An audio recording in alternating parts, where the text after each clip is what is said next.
Years back I was reading an article about a man who had started investing in the stock market back in the 1950s, and he asked for some advice from somebody new. What would be a good stock to invest in and not have to worry about selling and buying, just sticking with the stock? And the friend said, choose a company that produces a product that everybody knows is bad for them, but they buy it anyhow.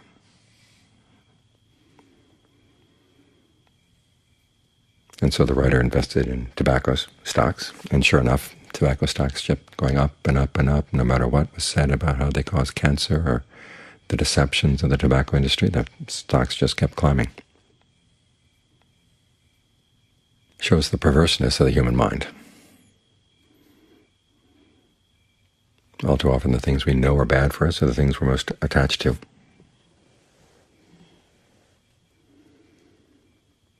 Because we think we're getting something out of them that compensates for the bad effects those things can have. This is why the Buddha's analysis of the things that we're trying to get past in the practice includes not only seeing their drawbacks, but also seeing their allure. What is it that pulls us to them?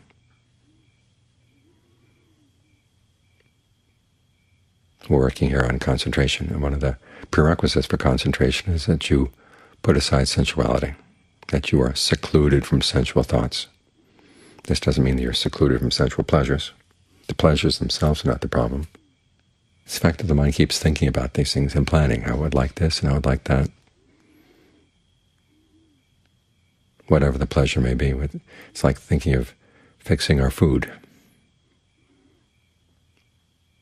You've got a fish, or you've got a vegetable. How would you fix it? You could think about it for hours. What's the same with our pleasures concerning other people, other things? We can imagine all kinds of different recipes. And the mind takes a real pleasure in that. As the Buddha said, we're attached to this kind of pleasure because we don't see any other alternative to pain, which is one of the reasons why we try to get the mind into concentration, to give it that other alternative that has a lot less drawbacks. Because the problem with sensuality is that even though we may think we're powerful and clever because we can get the sensual pleasures we want, and that's a lot of the allure right there. They've discovered that in advertisements, if you put a person in the advertisement that the person you're aiming at can identify with, and yet at the same time admire. In other words, someone who's better looking, wealthier, whatever, more than we are. We'll tend to try to identify with that. We think if I buy that product, then I'll be like that person.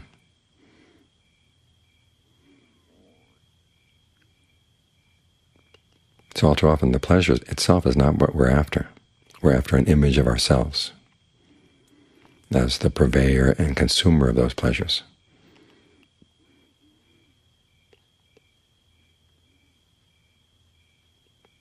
But then you look at what is it like for the mind to be enslaved to a pleasure like that.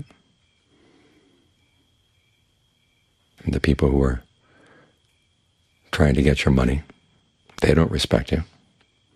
All too often the people you look for to provide you with the pleasures, they don't respect you.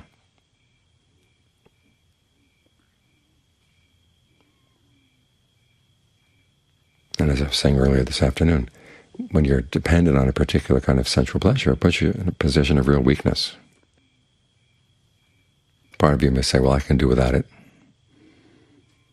But then there's the other part that really hankers after it and will do anything at all to get that. And you suddenly find yourself doing things you otherwise wouldn't have imagined doing.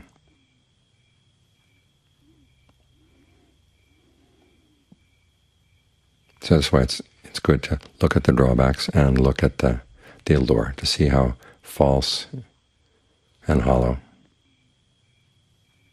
the allure is. What a lie it is to yourself. That's when you finally decide that, yes, you've been lying to yourself and you've been believing these lies. That's when you can begin to get beyond this.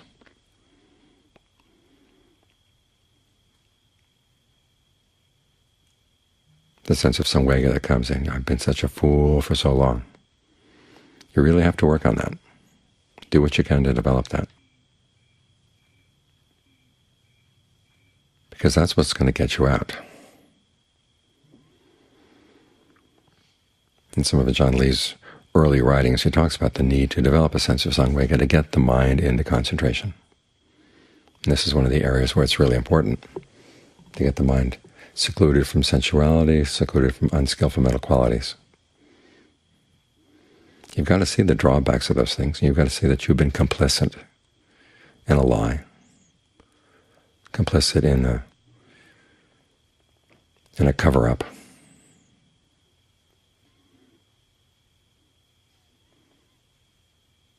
And you realize what a fool you've been, or how foolishly you've acted. Let's put it that way. But there is that sense that you were identifying with an image of yourself that was pretty cool because it could get those pleasures, or it wanted those pleasures. People can be very attached to their views about themselves based on the pleasures that they like, their taste in sensuality. They can be very disdainful of people whose taste in sensuality is the least bit different. But it all comes down to the same thing. You're a prisoner. You're a slave. Running after the least little thing. And when part of the mind says, enough, that's your way out.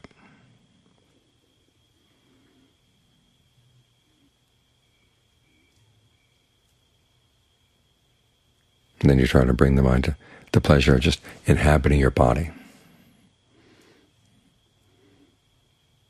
At first it doesn't have a lot of the lights and images around it of self-image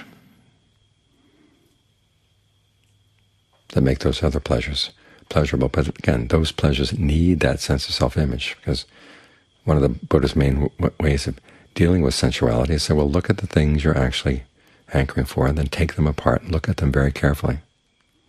Look at the parts that you ordinarily would not want to look at, the parts that you have to be in such denial about. And the stronger your attachments, the more you've got to look at those negative sides. And then you realize the reason you didn't see those negative sides is because of that image you had, the allure, blinded you.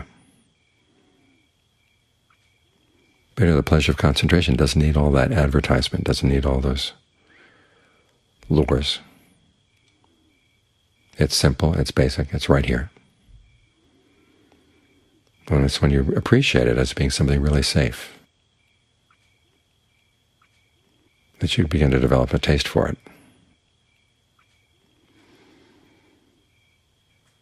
And as you get to know it better, you realize it's not only safe, but also has a more intense and more solid sense of well-being. Because what is the well-being we get out of sensual pleasures? It's a little bit of point there where the mind can just rest in an image or in a sensation.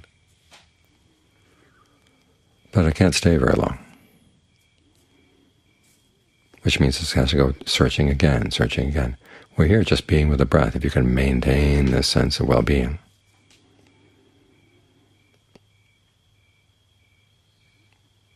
you find that the effect that this kind of pleasure has on the mind is very different. It's soothing, it's calming, it's solidifying.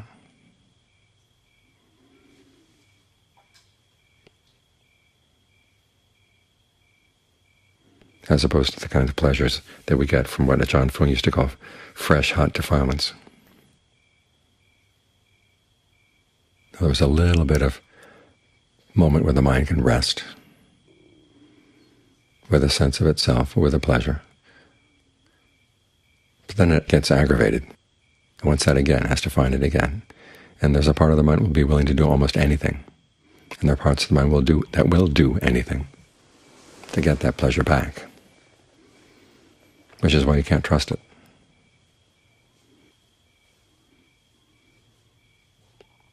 And why the pleasure of concentration makes the mind a lot more trustworthy. Because you know you've got something good right here that doesn't require situations outside to be just so, and doesn't impose your ideas of what you want and other people. Think of that image the Buddha had of the world, everything in the world being laid claim to. If you wanted to get any happiness, you were going to have to take things away from somebody else. And of course, other people would come along and they'd see what you've got, and they want to take that away from you. Because nobody can take your concentration away from you. They can't come moving in and take your breath and elbow you out. The only thing that can do that is your greed, aversion, and delusion. You know, I ask yourself, why do I keep siding with those? Think of that image in the Dhamma reflections about the world being a slave to craving. It goes together with an image in the sutta that it's drawn from, of a king who's got everything he really needs. He's 80 years old. He's about ready to die. And he says that someone came and said there was another kingdom that he could conquer, and all the wealth that he might want. He'd go ahead and conquer it, even if it was on the other side of the sea. I mean, think of how ridiculous that is. And that's what sensuality is like. It'll go for anything.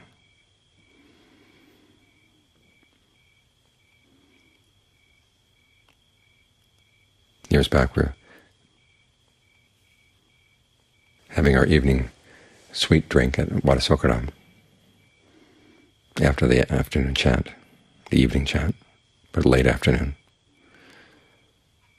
And this couple came walking by, a little tiny, tiny Thai woman, this huge, big Westerner. And one of the monks said, "Craving knows no bounds."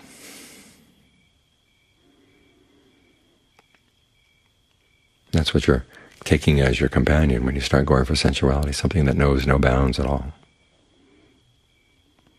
And it's totally arbitrary as to what you might decide the pleasure is going to be today or the pleasure tomorrow. And if you develop a real hankering for it, that does become the case, that you will do anything at all, even when you know that it's bad for you, to try to get that pleasure. And that's scary, because it means the mind is totally heedless at that point. So the Buddhist question always is, do you really love yourself? Do you really care for yourself? If so, why don't you look after yourself? Protect yourself from these false friends.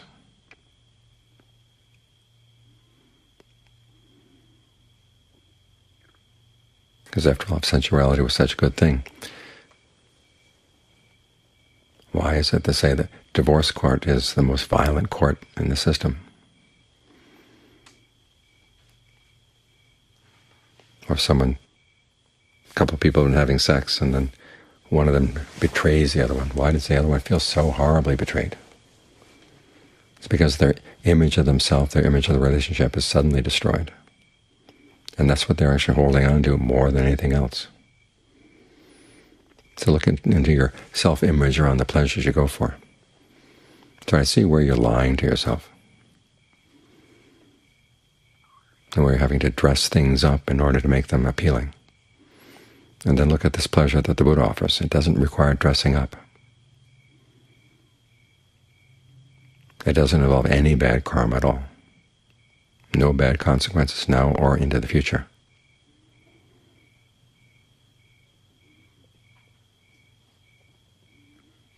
And it's when you see that you've been acting very foolishly and not going for the Buddha's pleasure. That's when you're beginning to grow up and really take your happiness seriously.